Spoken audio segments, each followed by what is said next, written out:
But then, like, I mean, you can buy a jacket potato now, a frozen jacket potato. I know that you microwave. That's mind blowing to me. Well, we're here at Rockfield Studios for recordproduction.com with the mighty Dave Eringa. So are you very much based on pre-production and cutting bands live? Well, this last few years, I've had a wonderful little journey into real old school artists. I did that record with Wilco Johnson and Roger Daltrey, and there was really no choice. Wilco had never used headphones. Wow. So it was like, you have to cut the band live off the floor. Brilliant. Because how is the drummer going to hear Wilco unless the amp's next to the drum kit, kind of thing. So although I was totally trained in that. I suppose we've all, over the years, you sort of separate if you can. Mm-hmm. So it was a joy to realise again that all that stuff can add. And it works, doesn't it? Yeah, absolutely. Yeah. It's absolutely. a different approach. Yeah. Getting the band ready. Yeah, totally. To actually have to perform. But it's so much more about performance. It puts it so much back onto that. And of course, they're absolutely brilliant. Yeah. We cut that album in 5 days. Wow.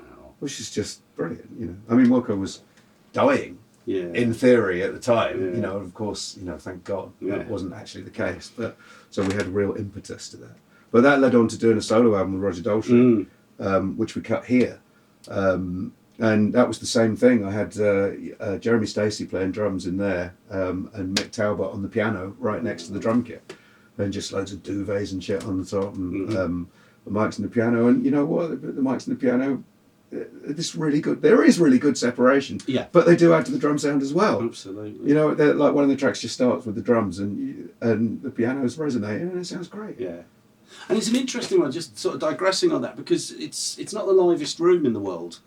No, it's dry. But it really helps, doesn't it? Well, in the wonderful world of Rockfield Studios, you've got three, in the Quadrangle Studio, you've got 3 drum rooms with varying degree of liveness. So this room here is behind the control room is the great big Rockfield, Rush did their drums in there, and it's huge. Yeah. It's actually so good sounding, it's really hard to tune a kit in there. Right. You sort of want to bring the snare drum into control room, because you hit anything in there, you go, oh my God. And then you hear it on the close mic, maybe not, maybe that's not quite right, kind of thing. So, but if you want to play like trashy open hi-hat or, riding out on the crash cymbal or something like that, it's a little bit too big. Yeah. So then there's the room right at the back, which is the sort of really in your face it can be quite good for that kind of Rage Against the Machine type thing. But I also did the Manics, If You Tolerate This, in there, so big sort of crunchy dry sound. But then I've come to really love this super dry space here, and you can have a mic in the room at the back and compress it loads to get some length.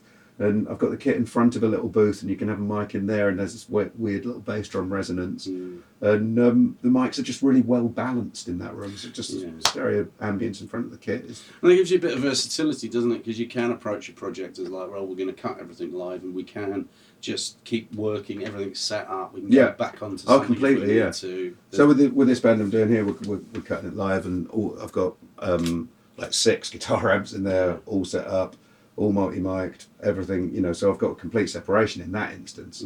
So he can do live guitars in there. There's another booth at the end of that room, so the bass amps in there, so they can play completely live, and everything's keepers. So your, I'm really digressing. Your approach to like working, say, a particular song, would you instantly be looking to fix stuff on the floor? Going for takes? Ideally, in pre-production. Yeah. I did. It's weird. These last few years, I have worked with a lot of older artists. Good, yeah. So I did after the Roger thing, or during the Roger thing, I did the Proclaimers. Yes. And we did that in the other side. Right. And that was, their work ethic was just unbelievably fantastic. And I went to Scotland. And that was when really the vast majority of the production was done. And it was they were so disciplined in rehearsal, just going over the songs over and over again. And a lot of the songs were perfect as they were. And some of them I changed the way we approached it. And we worked really hard, and they play the whole album like it was a set. Yeah. And every time they sang, it was like the whole thing. Right. It wasn't like, right, we're just going through the arrangement, we'll just get this. Yeah. It was like the full passion. It was so The inspiring. It was performance, yeah. really, really brilliant. That's really And so cool. when we went over there, we were doing live acoustic was in a booth. Right. So Charlie was in the booth at the top. Drums, again, piano next to the drum kit. The amps were in the room next door, and the bass was DI. And all that went down live. So we tracked the whole album with overdubs in 4.5 days. It's awesome, isn't it? And then the following week was just vocals and strings. Brilliant. It was just such a amazing pleasure to make a record that way. Yeah, I mean, because I mean, this is about you, but I've only ever done one project here, and it was with the guys in Sabbath with Ronnie Dio. Right. And we only got to spend 13 days here. Right. Because they were so prepared. Yeah. We'd spent like 9 months prepping everything for Yeah. here. Wow. And it was just like, well, that's including the writing. Yeah, that's. But it was just like, we came in and we're like, what do we use with the other 20 days? You know, it's. Well, that was the Roger thing. I mean, it took forever Yeah. to get to the point where we'd pick the songs and, you know, and everybody was happy. But the actual tracking process was super quick. Simple. That's brilliant. Which I guess is how it should be. isn't it? Well, I mean, I've done it plenty the other way as well, Yeah. where you're here for a month and you're trying everything, and I mean It's fun as joyous, well. joyous in its own way as Yeah. well. I mean, this is still the best job in the world, right? That's great. Isn't it? So, you know, it just so happens that because the Wilco and Roger thing was quite successful, Yeah. that's what I've been asked to do for a few years. Yeah. Um, And that kind of focuses you a bit more, doesn't it? On I guess because there is the two sides of the production thing for like viewers of this, the technology and the vibe side of things. Yeah. And it gives you a really good insight into what's really important. Yeah, definitely. Because you've already touched on Spill. You know, it's like. Dare I ask, you know, you're going to get a big sounding record. You've already mentioned about ambient sounds from rooms. Are you frightened of shoving artificial reverbs on things to get a sound? Well, no. Well, funnily enough, this project I'm doing here for a brilliant band called The Excerpts. This is their fourth album, and they're really going for it for a kind of '80s stadium thing. Brilliant. So that's exactly what we've been doing. That's very much why we've got the drums in the dry room. Yeah. Because that thing is, you know, those dry, deep, low-tuned sounds, but like, you know, non-lin, Yeah. and the wonderful plate. I was going to say, what about the chambers here? The chambers and the plate, yeah. Completely. Yeah. Yeah, I mean, there's 3 chambers Yeah. over the other side. Because this is a quadrangle, this studio. That side's the accommodation, this side's the studio, and that side is the maintenance room, and 3 chambers and 4 valve plates. Yeah, I think Clint did a little video here, didn't he, about Right. the chambers and stuff. Yeah. So that's worth checking out. Yeah, Yeah, brilliant. they're remarkable. Yeah. They're remarkable. Well, it's just such a great. I mean, it does feel like you're on a kind of like insurgent trip into another country to just come and make the album. Come on, boys, we're all Yeah, doing that's this great. together. I've always Residential's been a fan awesome. of residential before. Yeah. I mean, I remember when I first came here, the Stone Roses were on the other side doing Second Coming. And of course, no one knew what the new Roses record was going to be like. It was a really big deal, and they were mixing in the coach house in the other studio, and I was going over and sitting in the echo chamber because they were putting a lot of the song through the echo chamber. So I remember hearing "Love Spreads" through the echo chamber, just sitting there going, "Bloody hell, That's brilliant. the new Stone Roses record." It was really exciting. That's Bill really Price was over there mixing it as well. I was a Wow. big Bill Price fan because of the Clash and Yeah. and Pistols. Yeah, absolutely. So yeah, I mean, yeah. This is, I honestly believe the greatest studio in the world. I really do, and it's for reasons so much more than the equipment. Yes. There's just something here, without being too wanky. Well, no. There's ley lines or whatever Yeah. it is. I don't know what it is, but I just hear stuff different here. Well, and also you got Mental Kingsley, who's been here since its inception, and Mental Kingsley, who likes you to think he's mental, but he's actually the Yeah, sharpest he tool is. in the case. You know, even if you can't understand him. yeah, no, sometimes. for sure. But you know, like a year Brilliant. before the market fell apart for big desks, Yeah. Kingsley sold his big Neves and bought the vintage Yeah. desks. He's sussed. He knows what's what. You know? He's brilliant. And I mean, I remember walking in the first day, and he just said, "Oh yeah, I remember when Rush came in," and I was like, ah.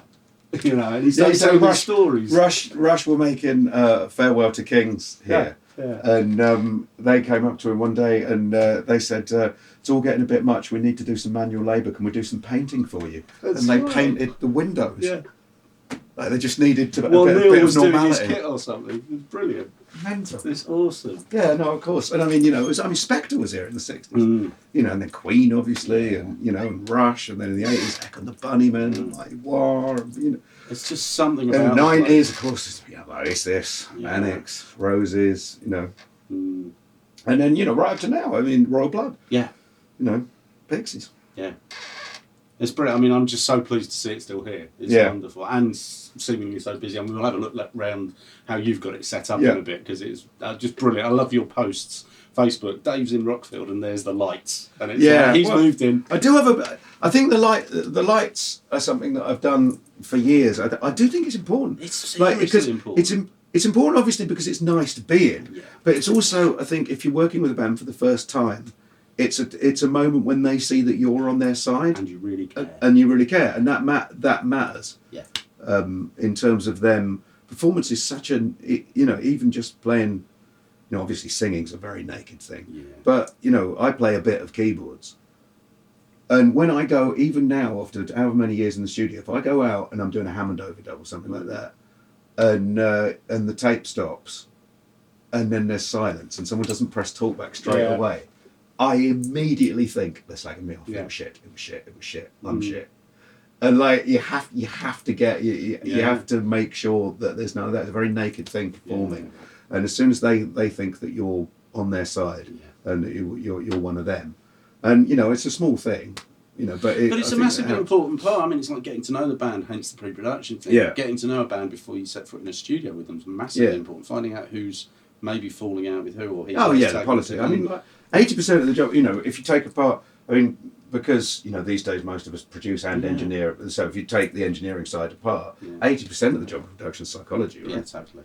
I mean, it's absolutely, about getting the best performance, about putting them in the right mind space, about, making it okay to fuck up. Yeah. And, allowing yourself to look stupid so that they're not worried and, farting. Yeah, absolutely. Well, sometimes we have fart charts. Eddie Kramer did that one. He said, "There's a fart chart," and immediately put one up in the studio.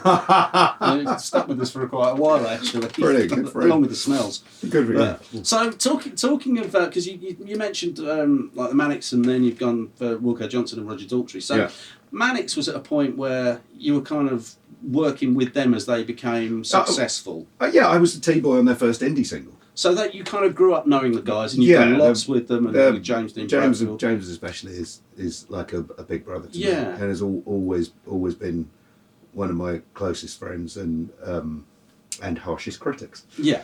I love him to bits. So you've got. But I started as when they did their first indie single, they wanted a Hammond chord on it, and I knew where D was. I mean, that was literally it. It was D in the chorus, So that was my first credit, Wow. And it was keyboards by Dave Eringa. I couldn't believe it. I was a little 18-year-old T-boy in Power Plant in Robin Miller's studio. And Robin Miller was a big, wonderful man as well, who really helped me at the beginning. That's great. But they came back and they did their second indie single, and I played Hammond again. And we just hit it off over, I think they were outsiders. Yeah. At the time it was baggy. Yeah. And sort of cool London indie. And they were like makeup splattered Welsh punks. Yes. Saying everything was shit. And, slogan T-shirts. And I wasn't that, but I was like a metaler. Yeah. And so I was in this cool studio where they were making loads of like cool indie records and sort of like soul and things like that. And I was turning up in like metal T-shirts and hair down to my eyes. They're like not thinking it was incongruous at all, just completely clueless. Brilliant. I was the kid from the Far Show that went, everything's brilliant, like that. And I think they looked at me and they thought, he's fucking mental. And like they were outsiders as well. And there was just an affinity there. Brilliant. And there was a shared love of Guns N' Roses. That's awesome. Well, why not? Exactly. So we just hit it off. Right. So they went off and when they signed their big deal with Sony, they very, very kindly, because I'm not a good keyboard player. I'm enough of a good producer to know that I'm a shit keyboard player. Right. And I think they had this romantic notion that I was their that I wasn't their Nicky Hopkins. I was their Ian Stewart. Right. Who had his limitations but had a real soul. I didn't. Right. But they sort of had this romantic idea that I did. Right. So when they did Generation Terrorist, they got me down to do the bits I could do. Yeah. So like I tried to play Motorcycle Emptiness, but I just couldn't. Right. You know, but I could play You Love Us. Yeah. And they were kind enough to let me do that. You know. Right. So when it came to their second album, which was 1993, by then I'd been heartily lying to them about how much engineering I was doing, and they asked me to produce. Brilliant. Out of nowhere, which at the time I was just too stupid to be daunted by. I was like, that must be how it happens. Then. Yeah. Well, that's the great thing, because it's like one of my things that I've discovered as I've got older is that you get put into a situation and you just go with it, because what's the worst that can happen? Completely, yeah. And it's but as you get older, you get more reticent about certain things, don't you? Yeah. Like at that age, you're just like, cool, fuck it, absolutely let's do brilliant, it. completely. Yeah. Which is actually it's quite a good one for the young generation. Like you're going to New Zealand to impart this stuff. It's like I always say, if I go to do any talks at universities or colleges, it's like just come up and have a go, because nothing bad can happen. You know. Totally. I mean, the only way you learn is by fucking up. Absolutely. Yeah. You know, the first thing I produced for the Manics, I decided I wanted to do a reverse reverb. I calculated the tracks. So like when we were on tape, you had to turn the tape over to do the reverse reverb, and then so track 1 became track 24, and I did the maths wrong and recorded over the drum ambience. Awesome. And it was just like, and I just remember the realization and just the stomach, the churning stomach, and they were looking at me sort of, and I was like, I quite often do that, because what I like to do is put the kick and the snare through a speaker in the live room and record it, because then you get less hi-hat spill. It was real isn't that bullshit. The way, though? So that's how you get by. It's not the fuck up, it's how you get out of it. Yeah, totally. And the installation of confidence in it. And when we were doing their second album, the A800 chewed up the tape on the slave reel. We'd just gone 48, he'd just done his first vocal, and we were spooling off the tape at the end of the day, and it literally chewed it up. And I was like, and so I had to jam sync the time code and multi-track edit the first chorus onto the second chorus, and I'd never cut 2-inch tape before that day. But you just do it, don't you? Yeah, of course you do. Because otherwise you're going to lose this good thing. Yeah. I mean, the night before I went in for that, I mean, I met Pete. Obviously, I knew Rog well at that point. I met Pete 2 days before we went in and had dinner with him, and he was lovely. Yeah. He was really, really kind and nice. On the actual day, I think I made sure I had a day with Zach and Pina to get the rhythm sounds sorted, kind of thing. And I think Pete likes to test you. So we were in British Grove, great big room, with all the booths around the side, and they've got that huge 88R and the TG and the Red. And with limited time, I was like, all right, look, there's some 1073s there. I'm not going to I'm not going to go in hog heaven here and try the bass or 18 different mic amps. Let's just do what we know works, kind of thing. So we got up what we thought was a really good drum sound. And bass sound. So it was the next day that Pete came in. So I'm just Zach was in already, and we were just fine tuning the toms. Pete walked in. I said, "Oh, hi, Pete." And, your heart is going a bit. It is Pete Townshend. He's about to hear the drum sound. Like you're a bit like that. But I said, I'm just fiddling with the toms, and then we're just going to be there. We'll be ready to go. No problem. He said, all right. Well, when you've done that. You can move him out of there and stick him in a booth. I ain't playing next to that cunt. Brilliant. And I think it was a test. I think it was like whether I was going to flap around the control. Right. This great drum sound. I'm not going to fucking do it. Oh, what are we going to do? And I had Sean Janocki with me engineering. Oh, brilliant. And I saw Sean go. And I just thought, no, I'm not falling for it. And I just thought, okay, no problem. Well, I'll just finish this, and then we'll work out what we're going to do. And so he just sort of stood there, and he went, well, I suppose I could play in a booth. I thought, that's a good idea. So I think he does. He's still super spiky. Yeah. And super likes to test. Yeah. But we did end up tracking them live. Brilliant. Initially, he said his songs didn't really lend themselves to that anymore. And it was Roger that was pushing the live thing because we'd done that with Welco, you know, and he was talking about live at Leeds, and you know, and what an amazing record that is. And Pete was a little bit resistant about that, but then so I said, well, I will just play rhythm and whatever. Yeah. And then I think when Zach and Pino were really getting into it and it was fun, he actually came and he said, all right, fuck it, set me up. Yeah. And then he was fucking into it, and he just went, and, you know, and it was amazing. And then it was like proper pinch yourself. You were tracking the hood, It's lovely, isn't it? It was amazing. Uh-huh. It was really amazing. Yeah. Whatever happens, they'll never be able to take that away from me. That's exactly it, isn't it? Yeah. You know, it's you were there, and it was just, and that's what the music it does to you, isn't it? It's that whole vibe. It's the emotion. It was enormously exciting. Brilliant. It was very, very. The night before, I'm not going to lie, I was properly shitting yourself. myself. Yeah. Properly shitting. Yeah, I've had a few of those. I mean, with the first day of the Wilco thing, I got there, and I think they just found out his ex-manager had ripped him off a bit, and they were going through all the figures. No. So I'm sitting there in the hotel the night before we're going recording, and they're going through bank statements. Oh no. I was just like, oh god. How far and away of course, from the Wilco's vibe? poorly, and Oh shit. but like a few days into recording, he came in and he said they'd done a bunch of takes and they knew it was good, and it was really good, and he just went, she's all right, isn't it? Playing some music with the boys. Oh. Pity I've got to die, really. Fuck. Oh bless. He's such a lovely, lovely man. You just spend the whole time wanting to cuddle him. Yeah. He's so lovely.